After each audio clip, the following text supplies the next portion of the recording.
Hello, it's Jonathan Butler here, and today I am very privileged to be by the seaside. As you can see behind me, beautiful sea, bright blue, wonderful, wonderful day. Now I don't know about you, but when I'm by the seaside I always feel great.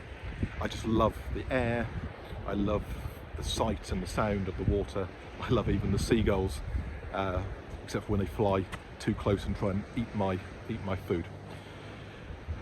So it makes me feel really, really good to be here. And when these towns were built by the Victorians, they really understood the power of being by the sea. In fact, for many Victorians, coming to the seaside was one of the first things that was recommended by their doctors to improve their health. When you were ill, they told you to get to the seaside, get that fresh air, get the sea water, and see the improvements that were made. This was really, really well understood. Now clearly we live in very different times today, and many of those ailments that the Victorians suffer with, we're fortunate enough have been eradicated by medical science, by better sanitation and the progress we've generally made. However, progress hasn't been in every area, because what I would say is that we suffer from very different things today. So we are suffering from a pandemic of anxiety. Of course, we're all aware of the COVID pandemic, but we are suffering from a pandemic of anxiety. There was a huge issue even before the COVID pandemic, but now is an even bigger issue as a result of COVID and all that uncertainty and disruption that it has caused. Now, the medical profession does not have the capacity and the wherewithal to deal with that pandemic. It simply cannot cope. There is not enough capacity, and there probably never could be enough capacity to deal with all that anxiety that is going on out there. So we really need to deal with that ourselves. So people come to me to help deal with their anxiety. And what I do is help people understand why they're anxious, understand the root cause, deal with it, and move on, and move on. And what I'm finding increasingly is that when people come to me with anxiety, they're also very, very often coming to me with physical issues too. And these are what I would call the physical symptoms of anxiety. So things such as asthma, eczema, IBS, chronic fatigue syndrome, increasingly autoimmune disorders as well. These are consistently things that anxious people are developing more and more and more. And did you know that autoimmune diseases are incredibly rare in developing countries? It's a first world problem. So what I'm increasingly seeing is people who are anxious, when you're going to their doctor, if they're displaying physical symptoms, issues with breathing, people are having the symptoms treated. So if you go with asthma, you're probably going to end up with an inhaler or a nebulizer. If you're going to be treated for eczema, you're probably going to be given some kind of steroid or some other kind of cream. If you're suffering from IBS, maybe you'll be told to go and look at your diet.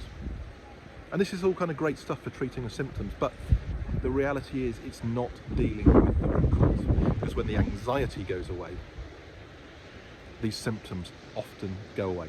And I have seen people come to me who have had symptoms, asthma, eczema, allergies, autoimmune disorders, that when you help them deal with the underlying anxiety, these things just go away.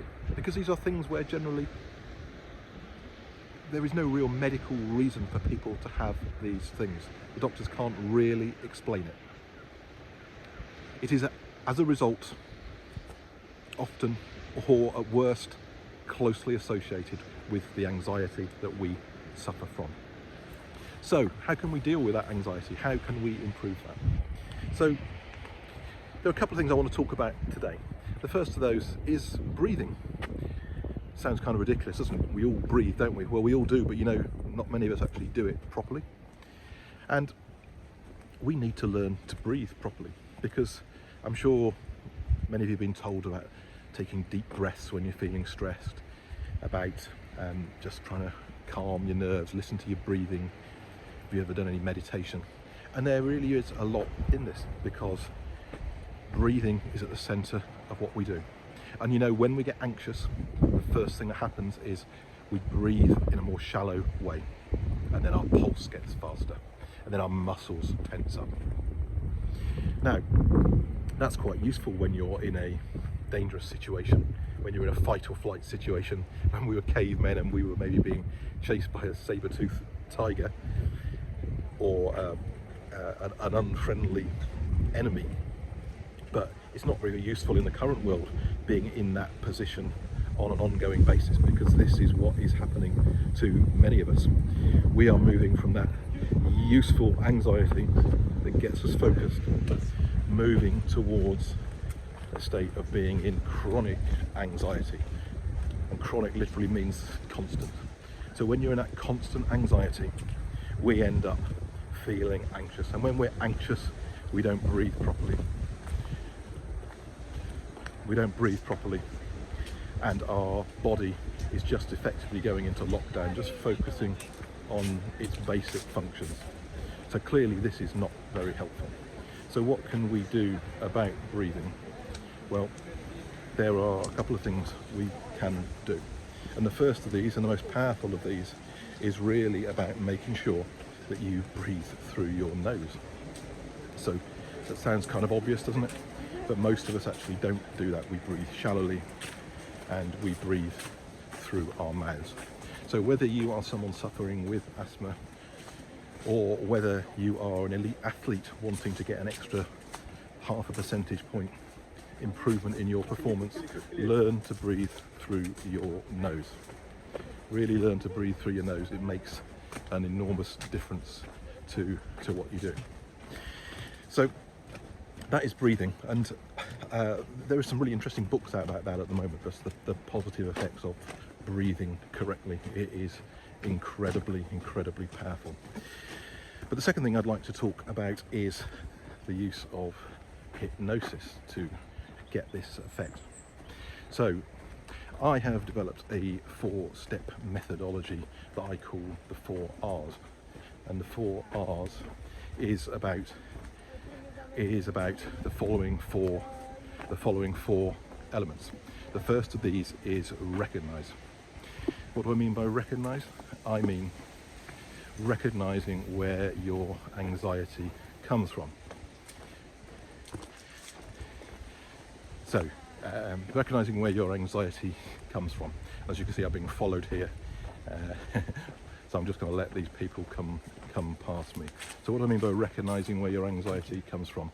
Well, what I mean by recognizing where our anxiety comes from is understanding that root cause of where this first developed. So, yeah, why are you an anxious person? How did it start? Why did it start? Because typically what happens to us is we become triggered by events that have a deep root in our subconscious, usually something that happened to us in our childhood. So for example, if we were used to being humiliated and belittled by people as a child, when we find ourselves in a situation as an adult where we feel that someone's going to humiliate us, maybe a colleague, maybe a friend or partner, when we find ourselves in that situation, we go back to that need to become anxious to protect ourselves from that environment. So recognition of where it comes from is incredibly important, and we can understand that using hypnotherapy. We can regress ourselves to understand exactly where this root cause of your anxiety came from. The second element is what I call reframing. What do I mean by reframing? I mean looking differently at those events that happened to us. So taking that example forward again of that child who was maybe humiliated, belittled by those around them. It is about looking at that event differently. in your subconscious of actually reframing how you see that. And some of you, quite a few of you, may have experienced reframing techniques if you've ever been to cognitive behavioural therapy, CBT. It is the idea of looking at events that happen to you differently, recognising that you don't necessarily need to go to that automatic negative thought that many of us go to when something bad happens to us. Have you ever had that situation where something bad happens, something doesn't go well, and we start blaming ourselves, thinking, it's us, I'm rubbish, I'm no good, I can't do this. Well, that's a very natural human response. We find ourselves doing that very, very often, very, very naturally. So that ability to reframe ourselves is really, really powerful. Now, CBT, cognitive behavioural therapy, is a very powerful technique. However, it doesn't actually work that well a lot of the time when you're using it as it's typically used, I would say, by a lot of medical services, by the NHS. But when you use it with hypnosis, CBT is incredibly, incredibly powerful. And the reason for that is that when you're using CBT under hypnosis, you actually make your brain believe it. You actually put that new alternative scenario into your mind. So when you're walking down the road and you walk past a friend and they look the other way as you go to speak to them, you don't have to automatically think it's because they don't like you, it's because they're not interesting. Your mind can automatically go to a more balanced thought that maybe they were distracted, maybe they were short-sighted, maybe they hadn't seen you in that scenario. So we can really make those changes. The third R is what I call reprogramming, and this is the really, really exciting part. And this is about using hypnosis to take on board new thoughts and beliefs about yourself, because when you're hypnotized, you are basically incredibly, incredibly receptive. You're incredibly receptive to taking on board new thoughts and ideas about yourself. And this is reprogramming, because our mind is like a computer, and this is about taking on board those new thoughts, new ideas that you want to have, overriding those old unhelpful thoughts about yourself. So reprogramming. So if you went out and bought a new computer today, you wouldn't want to run it on a 25, 30-year-old operating system, but that is what we typically do as humans. But using hypnotherapy, you can upgrade that operating system, give yourself new commands to be more effective, more efficient, more appropriate for the life you're leading today. And the final R is what I call reinforcement. And this is about creating new habits of thought. So what I do with my clients is I give them a recording to listen to. They listen to every day for 21 days. And it is recording of those new thoughts, of that new program that they want to have. And a bit like a computer program with machine learning, once your mind hears those new commands, those new thoughts, those new beliefs it wants to have, it eventually goes into the mind, and the mind just automatically believes those things. So that is incredibly, incredibly powerful. There are various other elements as well to reinforcing, such as the company that you keep. So you've probably heard the expression that we're the sum of the 5 people that we hang out with, or the average of the 5 people we hang out with. This is incredibly true. And I could talk much more about this, and I will dedicate a whole video to doing this. So, in summary, anxiety is something that is an increasing problem, and most of us are going to suffer with anxiety at some point in our life. And a little bit of anxiety is helpful, but chronic anxiety is incredibly debilitating, and it's more and more leading us to having physical issues that are really, really holding us back, really, really making us ill. And these can become incredibly, incredibly serious for us. So don't treat the symptoms, treat the root causes. You can do this with hypnosis, with hypnotherapy. It's a 4-stage process, and you can get to a better place in just 21 days. I hope you've enjoyed this short video. I hope you've enjoyed being by the seaside with me, and I look forward to sharing another video with you really, really soon. Thank you for listening. And please, I always forget to do this bit, please subscribe, and you will get my new videos sent to you, alerted to you automatically. Thanks for listening.